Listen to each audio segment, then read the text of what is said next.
അതുകൊണ്ട് ഭയപ്പെടുത്തൊന്നും വേണ്ട. അതെല്ലാം ഭയപ്പെടുത്തിയാൽ അതൊക്കെ എത്ര അക്കൗണ്ട് ഉണ്ട്? 100 അക്കൗണ്ട് ഉണ്ടായിക്കോട്ടെ, RBIക്ക് കൊടുക്കട്ടെ എന്ന്. അതിൽ ഭയം ഉണ്ടെങ്കിലല്ലേ ഞങ്ങൾക്ക് പ്രശ്നമുള്ളൂ.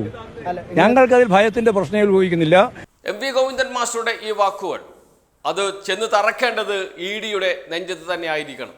നിങ്ങളെ ആരെയാണ് ഭയപ്പെടുത്തുന്നത് എന്ന്. നിങ്ങളുടെ മുന്നിൽ ഞങ്ങൾ മുട്ടുമടക്കാൻ തയ്യാറല്ല. രഹസ്യ അക്കൗണ്ട് ഉണ്ടോ അന്വേഷിക്കൂ, നടപടിയെടുക്കൂ. നിങ്ങൾ കുറേ കാലമായല്ലോ ഇത് പറഞ്ഞുകൊണ്ടിരിക്കുന്നത് എന്ന രൂക്ഷമായ ചോദ്യമാണ് അദ്ദേഹം ചോദിക്കുന്നത്. നിങ്ങൾ മാധ്യമപ്രവർത്തകർ ഇത് പറഞ്ഞുകൊണ്ടിരിക്കുന്നുണ്ടല്ലോ, ഒന്ന് നടപടിയെടുക്കാൻ പറയൂ. പിന്നെ എന്തിനാണ് എന്നോട് ചോദിച്ചു കൊണ്ടുവരുന്നത് എന്ന ചോദ്യവും മാധ്യമപ്രവർത്തകർക്ക് നേരെയും MV ഗോവിന്ദൻ മാസ്റ്റർ ചോദിക്കുന്നു. അതുകൂടി കേൾക്കാം. കുഴപ്പമില്ല, കാര്യവന്നൂർ കേസൊന്നും ഒരു പ്രശ്നമുള്ള കാര്യമല്ല. ഒരു അക്കൗണ്ടിൽ രഹസ്യ അക്കൗണ്ട് പിടിച്ചോട്ടെ, ഞങ്ങൾക്ക് ഭയമില്ലല്ലോ. കള്ളത്തരം പ്രചരിപ്പിച്ചിട്ട് കേജ്രിവാളിനെ പോലുള്ള അറസ്റ്റ് ചെയ്യുന്ന EDക്ക് അതുപോലെ തന്നെയുള്ള ഈ കേന്ദ്ര ഗവൺമെന്റിന് ആരെയാണ് അറസ്റ്റ് ചെയ്തത്? അതുകൊണ്ട് ഭയപ്പെടുത്തൊന്നും വേണ്ട. അതെല്ലാം ഭയപ്പെടുത്തിയാൽ അതൊക്കെ എത്ര അക്കൗണ്ട് ഉണ്ട്? 100 അക്കൗണ്ട് ഉണ്ടായിക്കോട്ടെ, RBIക്ക് കൊടുക്കട്ടെ എന്ന്. അതിൽ ഭയം ഉണ്ടെങ്കിലല്ലേ ഞങ്ങൾക്ക് പ്രശ്നമുള്ളൂ. ഞങ്ങൾക്ക് അതിൽ ഭയത്തിന്റെ പ്രശ്നം ഉപയോഗിക്കുന്നില്ല. ഗുണ്ട പിരിവ് നടത്താൻ കൂട്ടുനിന്ന ED അല്ലേ? ഗുണ്ടകൾ എങ്ങനെയാണോ ഗുണ്ടാ പിരിവ് നടത്തുന്നതിന് പരിശ്രമിക്കുക, ആദ്യം പോയി ഭീഷണിപ്പെടുത്തും, എന്നിട്ട് വഴങ്ങുന്നില്ലെങ്കിൽ പിന്നെയാണ് കടന്നാക്രമം. ഇതിപ്പോൾ ഗുണ്ടാ പിരിവിൻ്റെ ഭാഗമായിട്ട് ആദ്യം ഭീഷണിപ്പെടുത്തുമ്പോൾ തന്നെ കേസിൻ്റെ ഭാഗം വരുമ്പോൾ തന്നെ ഫണ്ട് വാങ്ങിയില്ലേ, ഇലക്ഷൻ ഫണ്ട് വാങ്ങിയില്ലേ? എത്ര കോടിയാണ് വാങ്ങിയത്? 9,000-ഓളം കോടി ഉറുപ്പികയല്ലേ ഇവർ വാങ്ങിയത്. ആ വാങ്ങിയ പണമെല്ലാം സംബന്ധിച്ച് കൃത്യമായ കണക്ക് വരട്ടെ. ഞങ്ങളിപ്പോൾ രഹസ്യമായിട്ടുള്ള ഫണ്ട് ഉണ്ടെന്ന്, ഞങ്ങൾക്ക് രഹസ്യമായ ഒരു ഫണ്ടുമില്ല, എല്ലാം പരസ്യമാണ്, എല്ലാം കൃത്യമായിട്ട് ഇലക്ഷൻ കമ്മീഷൻ കൊടുക്കുന്നതുമാണ്.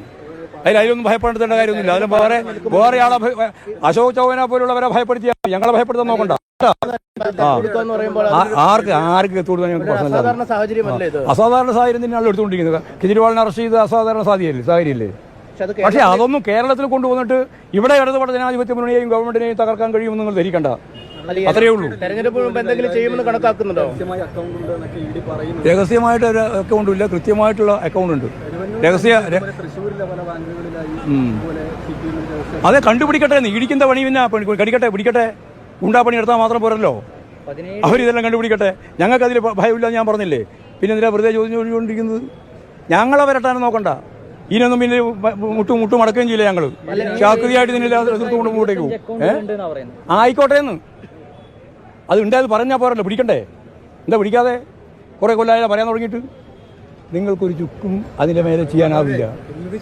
നിങ്ങൾക്ക് വേണമെങ്കിൽ ആരെയെങ്കിലും അറസ്റ്റ് ചെയ്തോട്ടെ, ഞങ്ങൾക്കതിന് ഭയവുമില്ല. ഏത് നടപടിയിലേക്കും പോകാൻ ഒരു ഉളുപ്പുമില്ലാതെ ഗവൺമെന്റ്, അതിന് അധികം സമയമില്ല. ഇവന്റെ എല്ലാം കാലം വേഗം അവസാനിക്കാൻ പോവാ.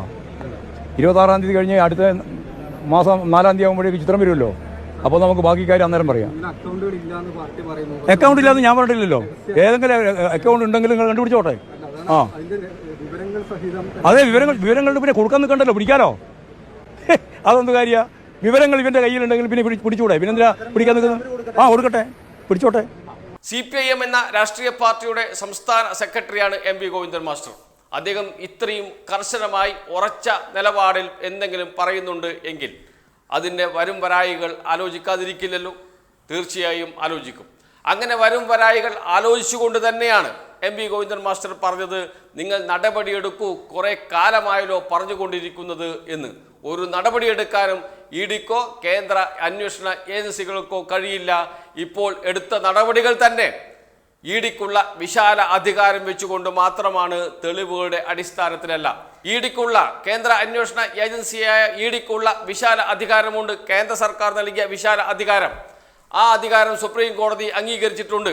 എന്നാൽ സുപ്രീം കോടതി ഇപ്പോൾ നൽകിയ വിശാലാധികാരം പുനഃപരിശോധിക്കാൻ തീരുമാനിച്ചിട്ടുണ്ട്. ജൂലൈയിൽ കേസ് പരിഗണിക്കും. അങ്ങനെ പരിഗണിക്കുമ്പോൾ ഈ വിശാലാധികാരം നിൽക്കുമോ ഇല്ലയോ എന്ന ചർച്ചയെയും കോടതിയുടെ അന്തിമ വിധി ഉണ്ടാകുകയും ചെയ്യും. കേന്ദ്ര സർക്കാരിനെ അത് തിരിച്ചടിയാകും എന്ന കാര്യം സംശയമേ ഇല്ല. കാരണം നേരത്തെയുള്ള വിധിയാണ് വീണ്ടും പുനഃപരിശോധിക്കുന്നത് സുപ്രീം കോടതി. അങ്ങനെ പുനഃപരിശോധിക്കുമ്പോൾ സ്വാഭാവികമായും ഒരു മാറ്റം ഉണ്ടാകും എന്ന് തന്നെയാണ് എല്ലാവരും കരുതുന്നത്. ഈ EDയുടെ വിശാലാധികാരം ഉപയോഗപ്പെടുത്തി ആരെയും എപ്പോഴും അറസ്റ്റ് ചെയ്ത് എത്ര കാലവും ജയിലിൽ കിടത്താൻ കഴിയും എന്നതാണ് ഇപ്പോഴത്തെ പ്രശ്നം. അത് മാറണം.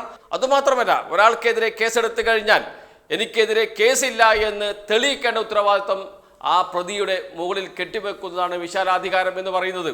സാധാരണ അന്വേഷണ ഏജൻസി ആർക്കെതിരെയാണ് കേസെടുക്കുന്നത്, ആരെയാണ് പ്രതിയാക്കുന്നത്, അയാൾക്കെതിരെയുള്ള കുറ്റങ്ങൾ എന്തൊക്കെയാണ് എന്ന് കോടതിയിൽ തെളിയിക്കേണ്ട ഉത്തരവാദിത്വം ആ അന്വേഷണ ഏജൻസിക്കാണ്. എന്നാൽ ഇഡിക്ക് നേരെ തിരിച്ചാണ്. അതേപോലെ തന്നെ പ്രതിയുടെ മൊഴിയുടെ അടിസ്ഥാനത്തിൽ പോലും ആർക്കെതിരെയും കേസെടുക്കാം, ആരെയും അറസ്റ്റ് ചെയ്യാം എന്ന അവസ്ഥ ഇന്നുണ്ട്. അതും മാറേണ്ടതുണ്ട് എന്ന കാര്യത്തിൽ സംശയമില്ല. ഒരു വ്യക്തിയുടെ അവകാശങ്ങൾക്ക് എതിരെയുള്ള കടന്നുകയറ്റമാണ് ഇഡിക്ക് നൽകിയ വിശാലാധികാരം. അത് ഉപയോഗപ്പെടുത്തി ആരെയും പിടികൂടാം എന്ന അവസ്ഥയുണ്ട്. അതുതന്നെയാണ് കേരളത്തിലും കണ്ടുകൊണ്ടിരിക്കുന്നത്. അതിനെതിരെയുള്ള പ്രതിഷേധം ഉയർന്നു വരേണ്ടതുണ്ട്. അത് ഏറ്റവും കൂടുതൽ ചെന്നെത്തുക കോൺഗ്രസ് നേതാക്കളിലേക്ക് തന്നെയാണ് എന്ന് നന്നായി അറിയുന്നവരാണ് ഇഡിയും BJPയും. അതുകൊണ്ട് കോൺഗ്രസ് നേതാക്കളാണ് ഭയപ്പെടേണ്ടത്. ഞങ്ങൾ ഭയപ്പെടേണ്ട യാതൊരു കാര്യവുമില്ല എന്ന് ഉറപ്പിച്ചു പറയാൻ കഴിയുന്നു CPIMന്റെ സംസ്ഥാന സെക്രട്ടറിക്ക്. അതുകൊണ്ട് തന്നെയാണ് ഇഡി വരട്ടെ, കരുവന്നൂർ വരട്ടെ, എല്ലാ അന്വേഷണവും നടക്കട്ടെ, നിങ്ങൾക്ക് ഈ പാർട്ടിയെ ഒരു ചുക്കും ചെയ്യാൻ കഴിയില്ല എന്ന ആത്മവിശ്വാസം CPIMന്റെ സംസ്ഥാന സെക്രട്ടറി പുലർത്തുന്നു. അതിന് പിറകിൽ എന്തായിരിക്കും? അത് ഈ പ്രസ്ഥാനത്തെക്കുറിച്ചുള്ള അദ്ദേഹത്തിൻ്റെ ഉറച്ച വിശ്വാസമാണ്. ആരെങ്കിലും തെറ്റ് ചെയ്തിട്ടുണ്ടെങ്കിൽ അവർ ശിക്ഷിക്കപ്പെടട്ടെ എന്ന നിലപാടാണ്.